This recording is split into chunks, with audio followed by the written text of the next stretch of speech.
আমাদের দলের নির্বাচন এবং কাউন্সিলের পরে আমার উপরে যে দায়িত্বটা এসেছে, এটা সত্যিকার অর্থে আমি মনে করছি যে দলের এই অবস্থায় প্রত্যাশা অনেক বেশি বেড়ে গেছে আমাদের প্রতি, দেশ এবং জাতির বা আমাদের দলের সর্বস্তরের নেতা কর্মীদের।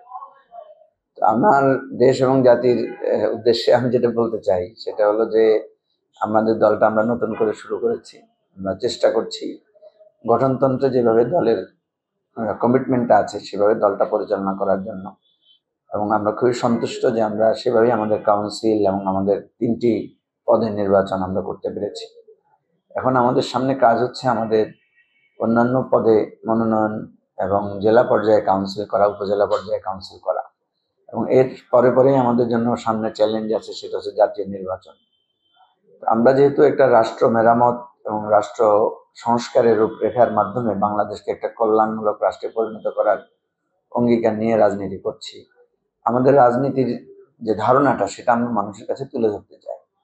তো সেজন্য আমরা চাইবো, আমরা যে সমস্ত জায়গায় যারা আছেন, আমাদের রাজনীতির ব্যাপারে আগ্রহ আছে, প্রশ্ন আছে, পরামর্শ আছে, ইভেন সমালোচনাও যাদের আছে, আমরা তাদের সাথে সাক্ষাৎ করতে চাই। এবং যারা এরকম নতুন রাজনীতির জন্য মুখিয়েছিলেন, একটা নতুন রাজনীতি করতে চান, তাদেরকে আমরা বলবো যে আপনারা আমাদের সাথে যোগাযোগ করে এই রাজনীতিটাকে একবার পরীক্ষা করে দেখতে পারেন। আমরা যে নতুন রাজনীতির কথা বলছি, বৈষম্যহীন বা একেবারে হিংসা হানাহানির বাইরে এসে প্রত্যেকের প্রতি প্রত্যেকের সম্মানের জায়গাটা থেকে একটা নতুন রাজনীতির চিন্তা। তো এই জায়গাটাই আমি মনে করি আপনাদের কাছে ভালো লাগবে। যাদের রাজনীতি করার ইচ্ছা আছে তারা আসেন, আমরা একসাথে রাজনীতি করি এবং দেশটাকে নতুন করে গড়ার জন্য চেষ্টা করি। আর আমাকে যেহেতু আমার দলের কাউন্সিলররা চেয়ারম্যান নির্বাচিত করেছেন, আমি যাতে এই দায়িত্বটা পালন করতে পারি সুচারুরূপে, সুষ্ঠুভাবে, এবং দলটাকে একটা বড় জায়গায় নিয়ে যেতে পারি, এটার জন্য আমি সবার কাছে দোয়া চাই। দেখেন, ছাত্ররা তো একটা বড় পরিবর্তন এনে দিয়েছে, আন্দোলন করে বুকের রক্ত দিয়ে, জীবন দিয়ে এনে দিয়েছে। যারা এত বড় পরিবর্তন সাধন করতে পারলো, যেটা আমরা 15-16 বছর ধরে আন্দোলন করে সংগ্রাম করে চূড়ান্ত বিজয় আনতে পারিনি, তো এই যে ছাত্ররা আমাদের একটা দিক নির্দেশনা দিল এবং দেখেছেন যে তারা যে কর্মসূচিগুলো দিয়েছে সেগুলো কিন্তু খুবই সুশৃঙ্খল এবং খুব চিন্তাশীল কর্মসূচি দিয়েছে একের পর এক। সুতরাং তাদের মধ্যে একটা বিরাট রাজনৈতিক সম্ভাবনা আছে। এখন যদি তারা রাষ্ট্র গঠনের জন্য একটা নতুন রাজনীতির দিক নির্দেশনা দেয়, তারা ইতিমধ্যে যেটা বলেছে যে রাষ্ট্রটাকে তারা নতুন করে দাঁড় করাতে চায়, অর্থাৎ শব্দটা তারা ব্যবহার করেছে নতুন রাজনৈতিক বন্দোবস্ত। এই নতুন রাজনৈতিক বন্দোবস্তের জায়গাটায় যদি তারা সঠিক ভাবে মানুষের কাছে হাজির করতে পারে, তাহলে আমি মনে করি যে অবশ্যই তারা সফল হবে এবং তাদের একটা রাজনৈতিক দল দাঁড় করানো উচিত।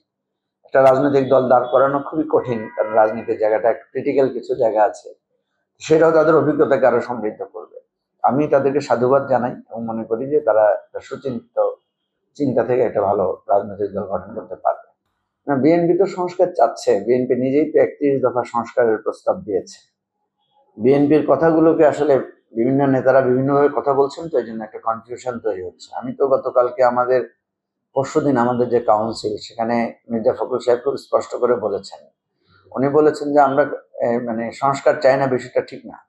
আমরা বলতে চাচ্ছি যে সংস্কার করে নির্বাচনটা একটু তাড়াতাড়ি করেন। আমরা তাড়াতাড়ি কেন চাচ্ছি, উনি কিন্তু একটা ব্যাখ্যা দিয়েছেন। উনি বলেছেন যে নির্বাচন হলে আমাদের একটা পার্লামেন্ট থাকবে, আমাদের যে সরকারটা থাকবে সেটা শক্তিশালী সরকার হবে, এই জন্যই উনি সেটা বলেছেন।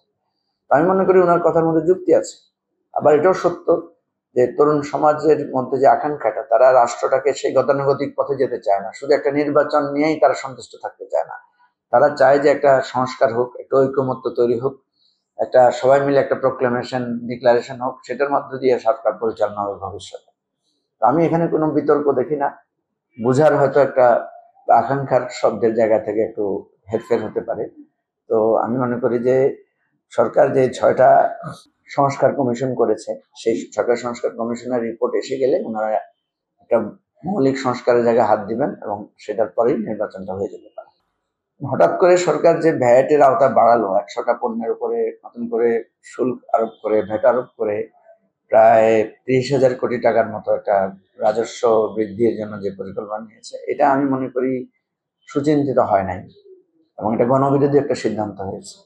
এই ধরনের সিদ্ধান্ত নেওয়ার আগে উচিত ছিল এক ধরনের আলোচনা তৈরি করা, যদিও সরকার বলছে যে এটাতে সাধারণ মানুষের ভোগান্তি বাড়বে না, কিন্তু আমরা তো দেখছি মানুষের উপর একটা বাড়তি ব্যয়ের চাপ বাড়বে। মানুষের আয় বাড়ছে না, বারবার ব্যয়ের চাপ বাড়ছে, একদম আওয়ামী স্টাইল আর কি। এই জন্য আমরা এটাকে তীব্র নিন্দা জানাচ্ছি। আমরা মনে করছি যে সিদ্ধান্ত প্রত্যাহার করা দরকার। সরকার যেটা করেছে এটা খুবই তারা মানে জনমানুষের চিন্তা না করে এই কাজটা করেছে। এটা প্রত্যাহার করতে হবে এবং আমাদের রাজস্ব বৃদ্ধি যদি অন্যান্য জায়গাগুলো থেকে দেখা হয় তাহলে সেদিকে মনোযোগ দেওয়া দরকার। ধন্যবাদ।